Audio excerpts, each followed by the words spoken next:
The past is history, the future is a mystery. This moment is a gift. That's why they call it the present. Our next guest, Rhonda Victoor, is all about the present.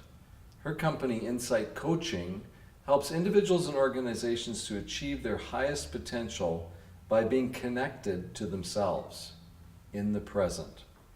Rhonda is here today to explain what this means, why it's so important, and the top 3 ways to come into the present. Welcome, Rhonda. Thanks for having me.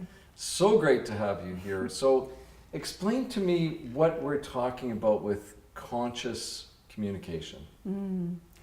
The groups that I work with, leaders from all different industries, the issue that they struggle with the most is communicating not only effectively, but in a way that influences and creates collaboration.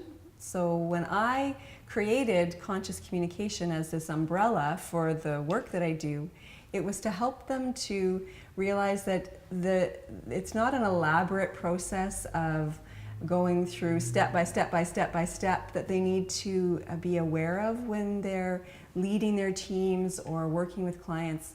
It's about coming into consciousness, which is another way of being really present and aware of what's happening within them, most importantly, and what's happening around them.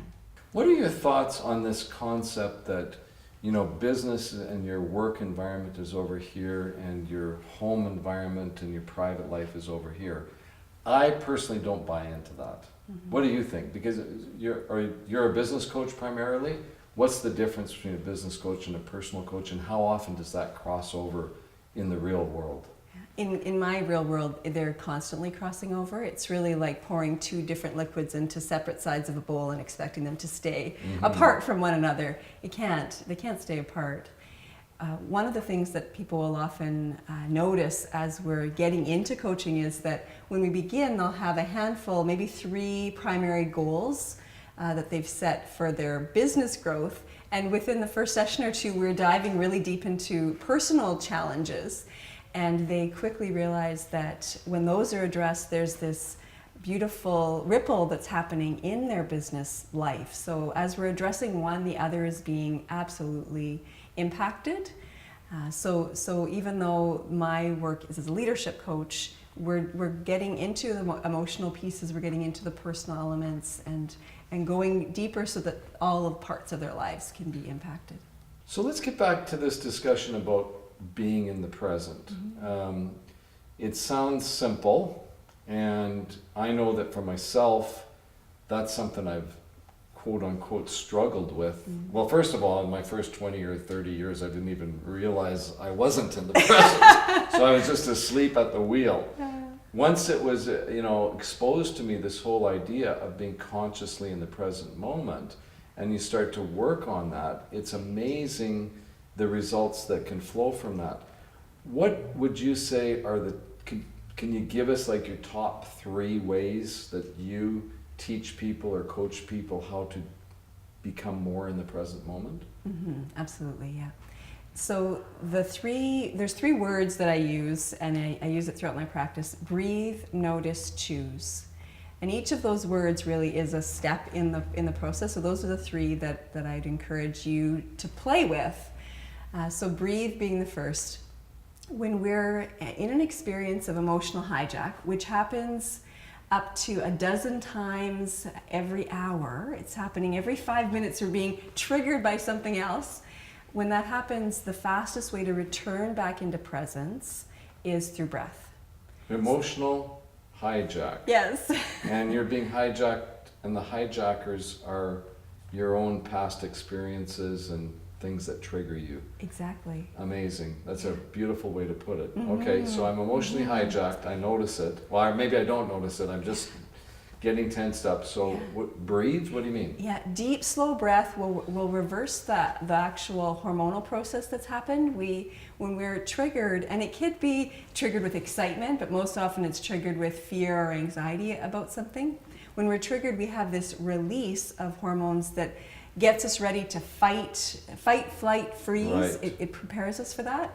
So slow, deep breath will actually reverse that process and help our bodies come back into a calm place so that we can begin to quiet our mind. So I teach all of my leadership clients the Big 10, which is 10 slow in and out breaths, which you can do while you're sitting at a boardroom table or across from a client. If you're alone in your office, you could actually close your eyes and have a more full experience of it, but you can do it. You could do it while we're sitting here having this conversation. It's funny, when you mentioned breathing, I noticed myself breathing differently. But anyway, so breath. Breath then, is the first. yeah. Notice is the second. So we need to notice what's actually going on within us. When we're in an experience of emotional hijack, we think we're being very rational, and in fact we are thinking with our rational brain, but we're using that rational brain with a whole, it's like a whole pitcher of emotion poured over it. So there's a sticky mess over top of the rational brain, and we need to wash that away. So notice I've been hijacked, and in the process of noticing, it'll probably be a physical cue that alerts you. So begin to notice what parts of your body tenses up when you're triggered by something, and that becomes your red flag. So begin to notice your own internal triggers so that you become the one that is consciously choosing. And that's the third element. Breathe, notice, choose. Consciously choose how to move forward in your own time. We often feel a real sense of urgency when we've been hijacked or when we're thrown off. We get this sense of urgency, and we end up making choice too quickly, or we choose in the direction of old patterns that we know, if we were to pause, aren't actually serving us well. So consciously choose. I like to invite people to choose in between the two stuck points. So usually we have the status quo and we have the opposite that we're very afraid of, and we feel like we need to choose one of those. There's always a series of other options in between. So consciously choose between the stuck points rather than choosing one of those old patterns. Very cool. Speaking of time, we're out of it. So I just want to thank you so much for joining us. I learned a lot, and I didn't get triggered or hijacked even once. Thank you for being here. Glad. Real pleasure. Great to be here with you, Nancy.